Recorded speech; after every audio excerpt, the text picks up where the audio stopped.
नमस्ते, मैं summer be the creator bonsai gardening channel में आपका हार्दिक स्वागत करता हूं।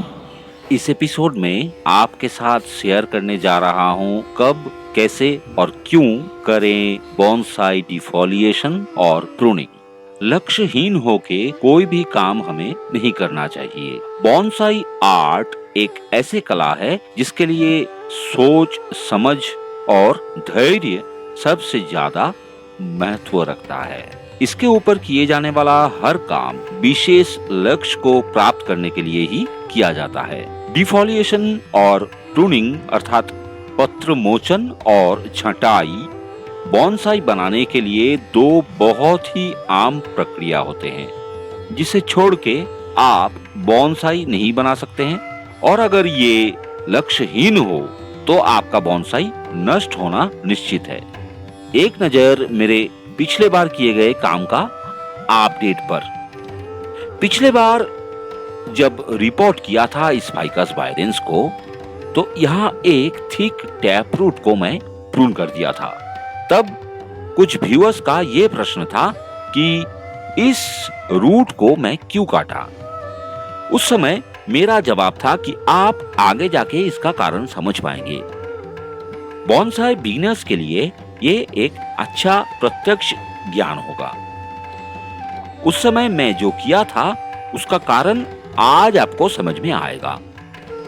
तब जो समझाना मेरे लिए कठिन था, आज वो आप आसानी से समझ पाएंगे, क्योंकि उस कार्य का फल अपनी आंखों से देख रहे हैं। यहाँ अभी देखिए, मुझे इस काटिंग पॉइंट से एक रेडियल सरफेस रूट मिल रहा है। आगे जाके एक और यहाँ मिल जाएगा। और यहाँ एक भी सरफेस रूट नहीं था, यहाँ भी दो रेडियल सरफेस रूट मिल रहा है। ये जो सरफेस रूट होते हैं, यही बोनसाई को मैच्योर ट्री लूप देते हैं। इसे बोनसाई की भाषा में नेबारी कहते हैं। इस नेबारी की वजह से ट्रंक फ्लेयर भी अच्छे बनते हैं।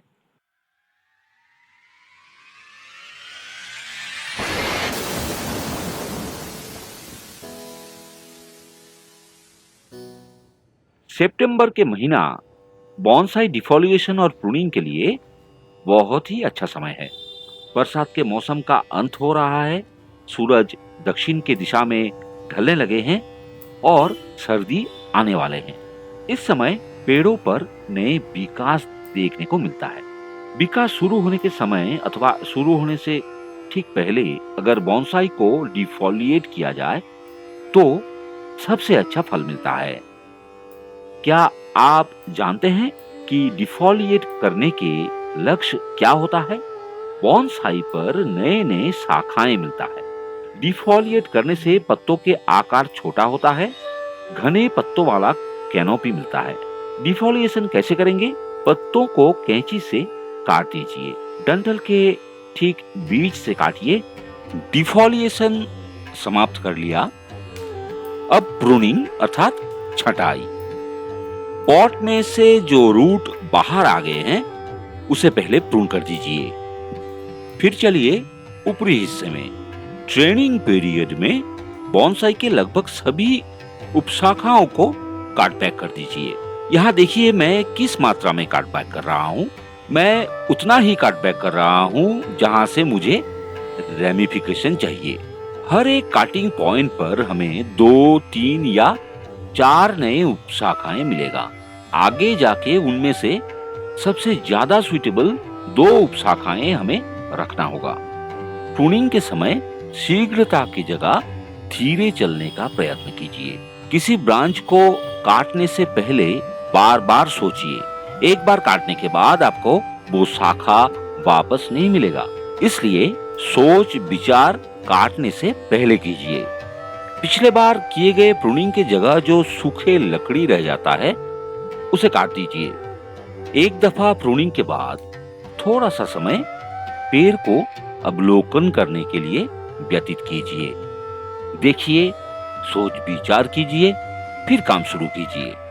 ऐसे करने से त्रुटि की संभावना कम हो जाता है। जिस ब्रांच को आप प्रून कर रहे हैं उस ब्रांच का वृद्धि कुछ दिनों के लिए रुक जाता है और जिसे आप प्रून नहीं करते हैं उसका वृद्धि चलता रहता है। इसलिए जिस शाखाओं पर आप वृद्धि चाहते हैं उसे प्रून मत कीजिए और जिस जगह आप वृद्धि रोकना चाहते हैं वहां प्रून कीजिए।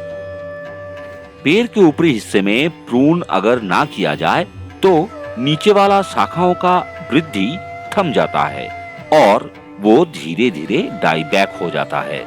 इसलिए मैच्योर बोनसाई का ऊपरी हिस्से का प्रून नियमित करना पड़ता है।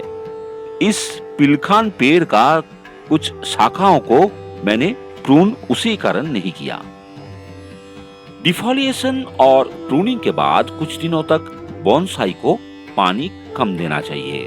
इस समय पानी की आवश्यकता कम पड़ते हैं।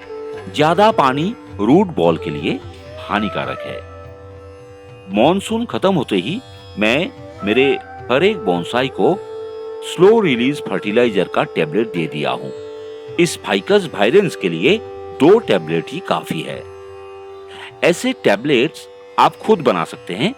कैसे बनाएंगे जानने के लिए वीडियो डिस्क्रिप्शन में लिंक आपको मिल जाएगा। अब इसे धूप में रखना होगा और नए ग्रोथ का आनंद उठाना होगा। आज 9 सितंबर है और आज 19 सितंबर है। 10 दिनों के भीतर ही देखिए कितना सुंदर ग्रोथ आ गया है।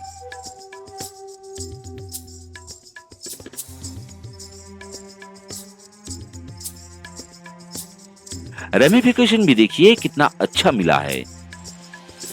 अब इस बोनसाई को ग्रो होने देना है अगले फरवरी तक।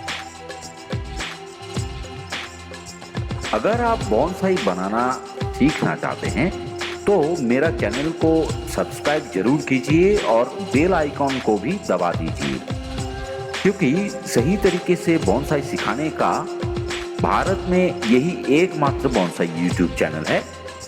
बोनसाई के साथ साथ गार्डनिंग के बारे में बहुत सारे सही जानकारी भी मिलेगा इस चैनल में आपको। और हाँ, सब्सक्रिप्शन बिल्कुल फ्री है। आज के लिए इतना ही। मिलते हैं अगले एपिसोड में। तब तक के लिए नमस्कार।